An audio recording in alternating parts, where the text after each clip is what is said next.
বিশ্বাস দিদি আমাকে বিশ্বাস করে, আর সেই বিশ্বাসের সুযোগ নিয়ে সুচক্র কান্ডাধরের মতো হাল ধরি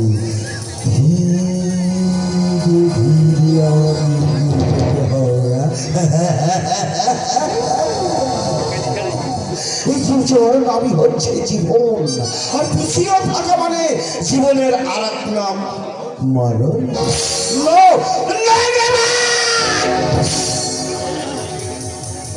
আমি যখন এত দূর এগিয়ে গেছি তখন আর পিছিয়ে থাকবো না।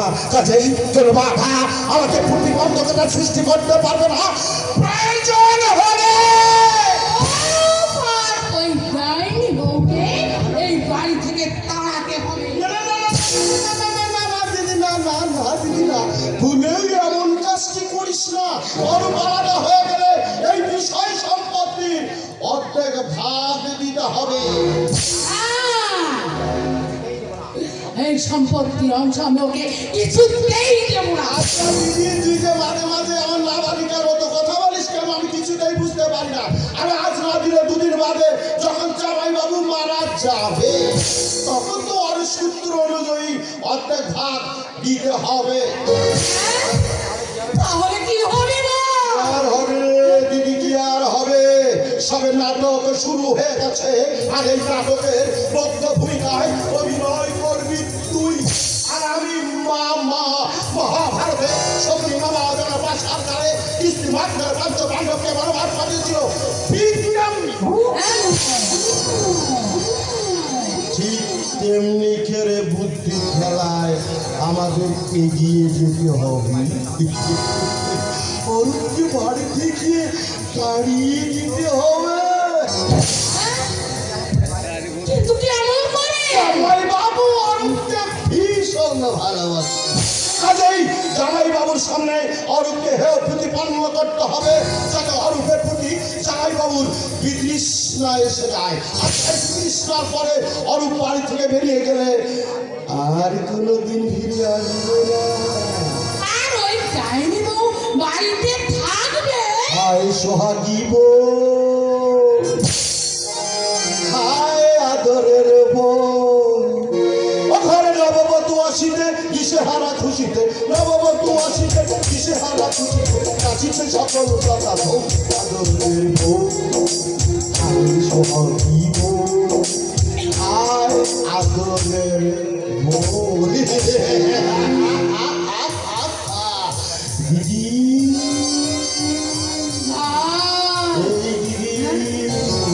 রামায়ণ রামচন্দ্র যখন 14 বছর পিতৃ সত্য পালনের জন্য বনবাস গিয়েছিল তখন কি একা গিয়েছিল রে? ওরে না, সঙ্গে দেওয়ার লক্ষণ ও সীতাও গিয়েছিল। ঠিক তেমনি অরূপ যখন মায়ের বাড়ি থেকে বেরিয়ে যাবে তখন তারাই হত ভাগিনী বউটাও সঙ্গে যাবে। সত্যি তোর বুদ্ধি আছে। সব বুদ্ধি তো আমি তোর কাছে শিখেছি রে দিদি।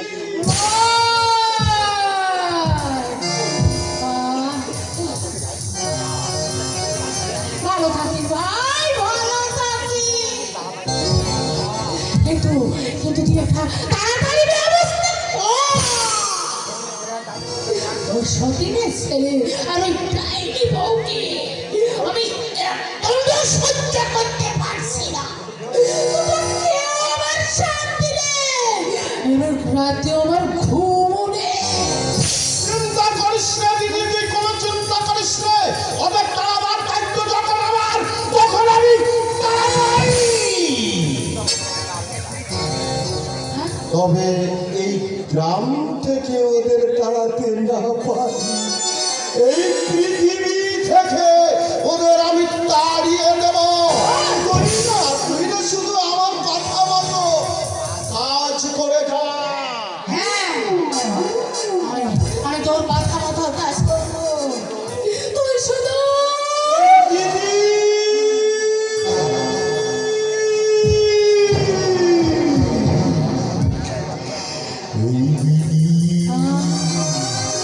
অনুপ আমার নিজের ভাবনা, আর নিজের ভাবনা সুখী হোক, এটা সকলেই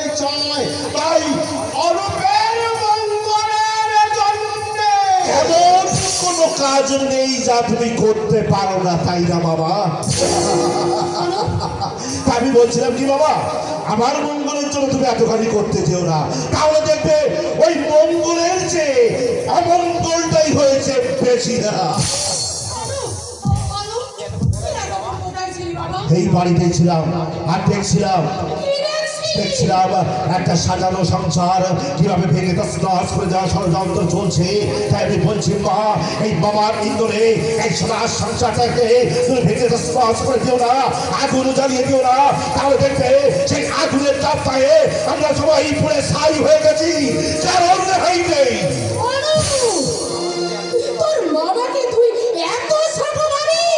বাবার ব্যবহারই তাকে ছোট ভাবতে শিখিয়েছে মা। যদি এই সংসারে আছে, খাবে খাবে ঘুমোবে আনন্দ করবে, তা নয় একজনের বিরুদ্ধে কারবারি করে এই সংসারে অশান্তি সৃষ্টি করতে চাইছে। তাহলে বলো সেই বাবাকে কি করা উচিত?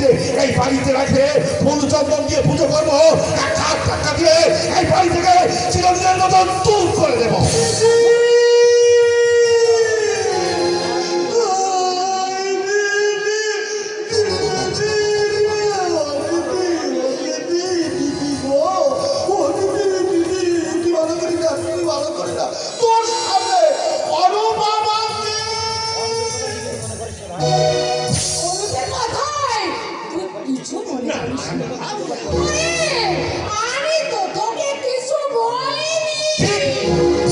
কথা বলেছো মা। ও বাবা, বাবা আমার মা যখন তোমাকে কিছু বলেনি তখন চালিয়ে যাও, যা খুশি তাই করে যাও, কারণ এই সংসার থেকে তুমি চলে গেলে আমার মা একেবারে বুদ্ধির খেলায় একা হয়ে পড়বে।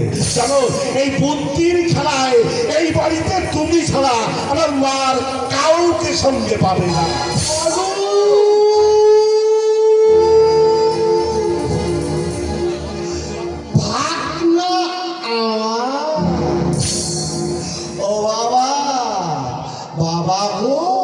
আমি যে তোমার কতখানি সুবার কান্তি তা আমি না বুঝলে দুদিন বাদে কিন্তু তুমি সেটা বুঝবে। আর তাই তোমার দেওয়া সমস্ত অপবাদ মাথায় নিয়ে আমি অপেক্ষা করবো, অপেক্ষা আমাকে করতেই হবে।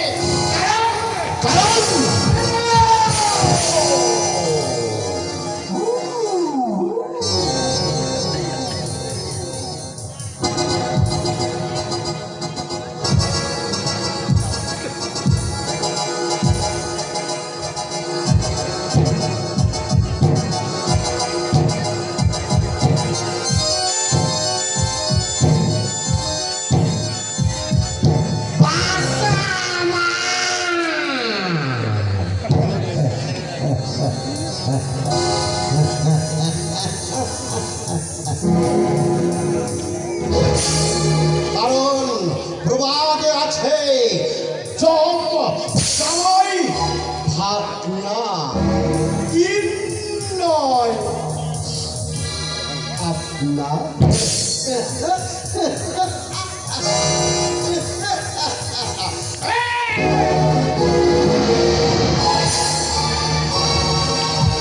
বাহ বাহ বাহ, দারুণ।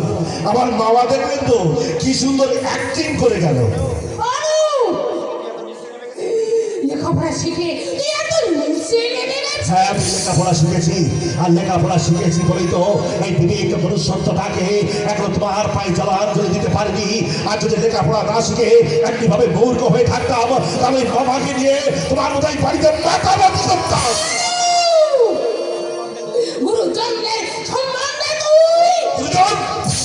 গুরুজন, মামা যদি গুরুজনদের মতো ব্যবহার করতো তাহলে একটা কথা জেনে রেখো মা, আমার নাম অনুপ, তাহলে আমার বাবাকে আমি গুরুজনের মতো শ্রদ্ধা করতাম। আচ্ছা মা, একটা কথা বলো তো, বৌদি দুদিন ধরে উপোস করে আছে কেন? আমি যদি বলি তুমি বৌদিকে উপোস করিয়ে রেখেছো, হ্যাঁ তুমি সরকারকে একদিন লবণ কম দিয়েছিল, এই অপরাধে বৌদিকে তুমি দুদিন না খাইয়ে রেখেছো। তাহলে একটা সত্যি কথা বলো তোমার, আমার বৌদির হাতে বিয়ে হওয়া থেকে আজ পর্যন্ত তুমি কাজল লতা তুলে দাওনি কেন? আমি তোর বিয়ে দিয়ে ওই বৌমার হাতে তুলে দেবো। বললে তুমি আমার বিয়ে দেবে? হ্যাঁ, আমি তোর বিয়ে সব ব্যবস্থা পাকা করে ফেলে দেব। কোথায়? ওই ভবানীপুর আমার এক সেট মেয়ের সঙ্গে। মেয়েটি দেখতে শুনতে খুব ভালো, তোর সঙ্গে না খুব মানাবে বাবা। আমার সঙ্গে সেই মেয়েটিকে দারুণ মানাবে, তাই না মা?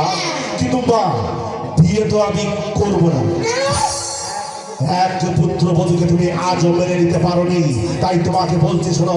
আর এক মেয়েকে এই বাড়িতে বউ করে এনে তার জীবনটাকে খুঁজিয়ে খুঁজিয়ে ক্ষত করে দেবে, তা আমি সহ্য করবো না। তাই আমি চাই না আর একটা মেয়ের জীবনকে খুঁজিয়ে খুঁজিয়ে এমনিভাবে ক্ষত করে দিতে। তুমি আমাকে যতখানি বেশি ভালোবাসো, পারো না আমার দাদাকে একটু করে ভালোবাসতে? আমার দাদা তো আমারই ভাই, তাই বা হলাম আমরা একই মায়ের পেটের দুটি সন্তান, তবু আমাদের বাবা তো এক। তবু কেন তুমি আমার দাদাকে দূরে সরিয়ে রেখেছ? কেন তার উপর অবহেলা করো? ওই আমার দাদা তোমাকে বিমাতা বলে কোনোদিন অশ্রদ্ধ করিনি। আমি চাই না।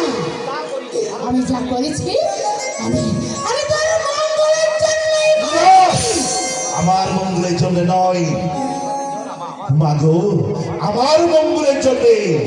তুমি কইকেই শাস্তে যেও না, তাহলে এই কইকেই সাজলে রামায়ণের মন্ত্রার মতো আমার বাবা হয়তো তোমাকে পাও পাবে। মা, তো একটা কথা তুমি বলে রেখো, কোনোদিন আমার কাছ থেকে ভাবে না শ্রদ্ধা, ভক্তি আর ভালোবাসার পুষ্পাঞ্জলি। তাই তোমাকে বলছি মা, কইকেই না হয়ে তুমি কৌশল্যার মতো মা হও। মা, কৌশল্যার মতো মা হও, আর কৌশল্যার মতো মা হয়ে এই বাড়ি সংসারটাকে হাসি আনন্দে কানায় কানায় ভরিয়ে দাও। তাহলে জীবনে সুখ শান্তি তুমি সারা জীবন ধরে পাবে। তা না হলে এই জীবনের সুখ শান্তি শ্রদ্ধা ভক্তি ভালোবাসা তোমার জীবন থেকে কাপুরের মতো হয়ে যাবে। মা, কাপুরের মতো হয়ে যাবে, কাপুরের মতো।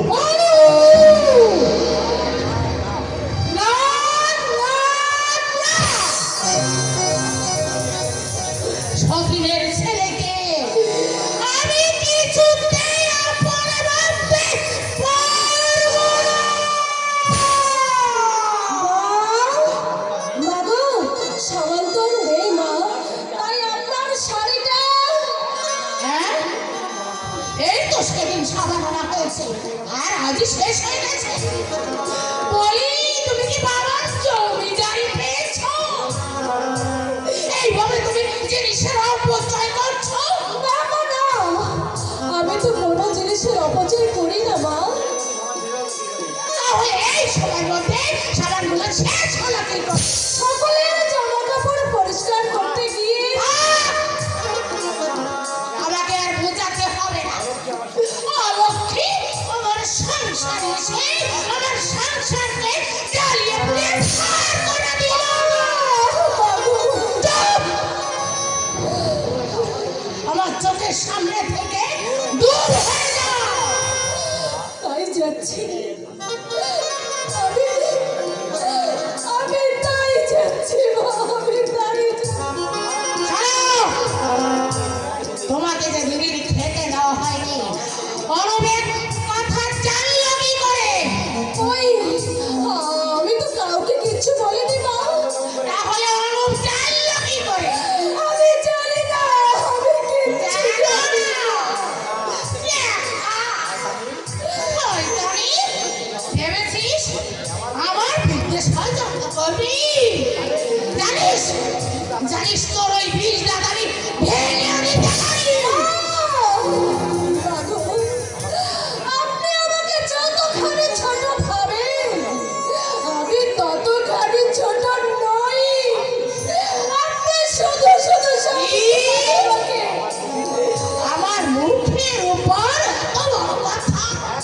দেখ, দেখ, তোকে আমি কি করি। শয়তানি!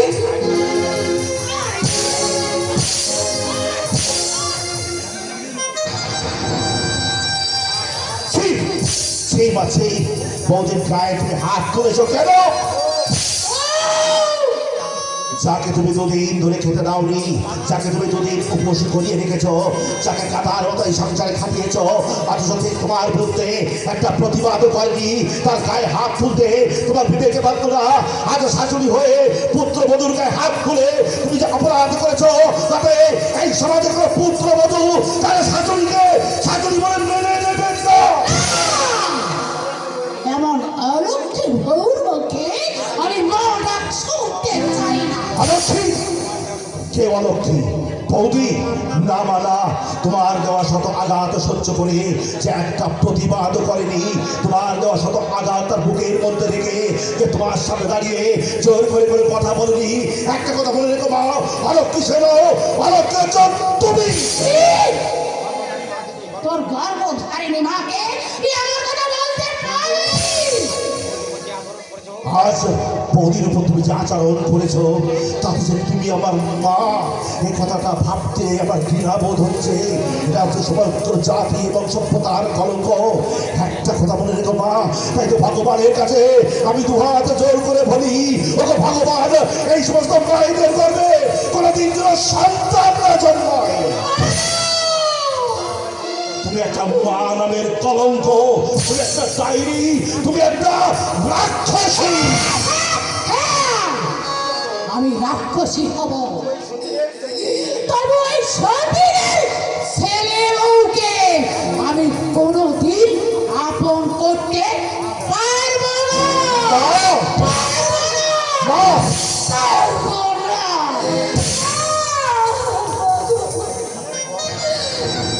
ঠাকুরপো, মাকে মাকে তুমি কেন অপমান করলে ভাই? বৌদি, তোমার এই দুঃখ যে আমি আর সহ্য করতে পারছি না বৌদি।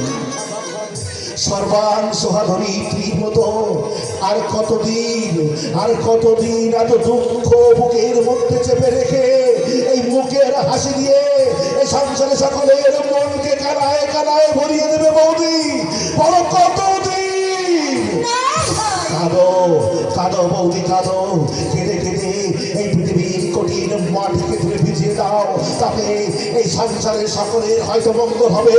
তোমার নিজের কাছে, নিজের মনের কাছে তুমি অনেক শান্তি পাবে বৌদি, তুমি অনেক। বৌদি, এই বাড়িতে তুমি যেদিন প্রসব এসেছিলে, সেদিন তোমার কাছে দুহাত জোর করে আমি বলেছিলাম, এই সংসারে সকলের কাছে তুমি আদর্শ নারী হয়ে থাকবে। আমি তোমাকে কোনোদিন অমর্যাদা দেবো না বৌদি। আমি তোমাকে বলেছিলাম, তোমার যখন যা কিছু প্রয়োজন আমার কাছে বলবে, তোমার চাওয়ার আগে আমি তা হাজির করে দেব। আজ তোমার আমার চোখের সামনে তুমি যে যন্ত্রণা, যে কষ্ট পাচ্ছ, তার কোনো প্রতিবাদ আমি করতে পারছি না। এই বুকটার মধ্যে বড় যন্ত্রণা হয়, বড় যন্ত্রণা হয়। আমি পারি না আমার দাদার সামনে গিয়ে দাঁড়াতে, দাদার সামনে গিয়ে দাঁড়ালে আমার মনে হয় আমি যেন শত অপরাধী। তাই যদি পারো তোমার গরুকে তুমি ক্ষমা করে দিও, আমাকে তুমি